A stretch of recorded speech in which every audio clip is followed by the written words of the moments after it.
আসসালামু আলাইকুম রহমতুল্লাহ। সফর জেল এটা এমন একটা কষ্টের জায়গা যেখানে জেল খেটে তারপর নিজ দেশে আসতে হয়। আর সৌদি আরব প্রবাসীদের মধ্যে অনেকেই এই জেল খেটে হলেও দেশে আসতে চায়, কারণ তাদের দেয়ালে একবারে পিঠ ঠেকে যায়, তাদের কাছে আর কোনো অপশন থাকে না। তখনই তারা কিন্তু চিন্তা করে যে সফর জেলের মাধ্যমেই এখন আমাকে দেশে যেতে হবে। মক্তবাল আমেল সিস্টেম থেকে ফাইনাল এক্সিটের জন্য আবেদন করলে ঠিকঠাক মতো এক্সিট পাওয়া যায় না। কোনো অস্তা ধরে টাকা পয়সা জমা দিলে সেখান থেকেও এক্সিট পাওয়া যায় না।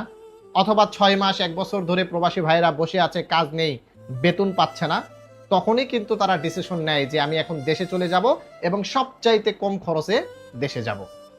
আর সবচাইতে কম খরচে দেশে আসার কিন্তু রাস্তা একটাই, সফর জেলের মাধ্যমে 10 দিন 12 দিন বা 15 দিন জেল খেটে তারপর তাকে দেশে আসতে হয়।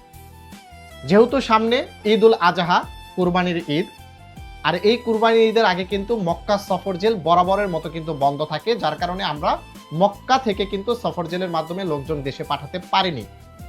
তাই তাইফ থেকে আমরা সফর জেলটা কন্টিনিউ করে যাচ্ছিলাম, কিন্তু হঠাৎ করে তাইফের সফর জেলটাও কিন্তু এই মুহূর্তে বন্ধ আছে। আমাদের বেশ কিছু প্রবাসী ভাই আমাদের মাধ্যমে তাইফে এসেছিল, তাদেরকেও আমরা মোটামুটি কিছু সংখ্যক প্রবাসী ভাইদেরকে সফরে ঢুকাইতে পারছি, আবার কিছু সংখ্যক প্রবাসী ভাইদেরকে ঢুকাইতে পারি নাই।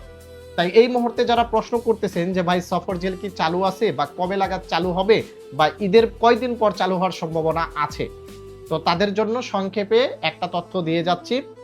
বর্তমানে আপনারা কোথাও টাকা পয়সা দিয়েন না, কারো মাধ্যমে সফর জেলে যাওয়ার চেষ্টাও করেন না। এই মুহূর্তে সকল পুলিশের ডিউটি মূলত মক্কাতে হচ্ছে, যার কারণে সকল পুলিশ এই মুহূর্তে সফর জেলের জন্য লোকজন ধরতেছে না। ঈদের আগ পর্যন্ত কাজ হবে না কোনো ডিস্ট্রিক্ট থেকে। আর ঈদের পর যদি আপনারা যেতে চান, এক্ষেত্রে হজের 5 দিন পর থেকেই কিন্তু আবার সফর জেলটা স্টার্ট হয়ে যাবে। মক্কা থেকেও যেতে পারবেন, তখন তাইফ থেকেও যেতে পারবেন, জেদ্দা থেকেও যেতে পারবেন, মদিনা থেকে যেতে পারবেন বা রিয়াদ থেকে যেতে পারবেন। আমরা 4-5টা ডিস্ট্রিক্ট থেকে সফর জেলে লোক পাঠাই, কিন্তু এখন প্রত্যেকটা ডিস্ট্রিক্টেরই বন্ধ আছে।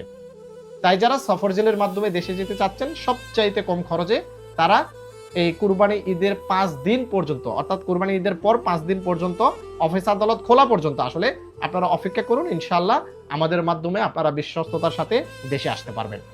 ভালো থাকবেন, ভিডিওটিকে শেয়ার করে দিবেন। ধন্যবাদ সকলকে। আসসালামু আলাইকুম।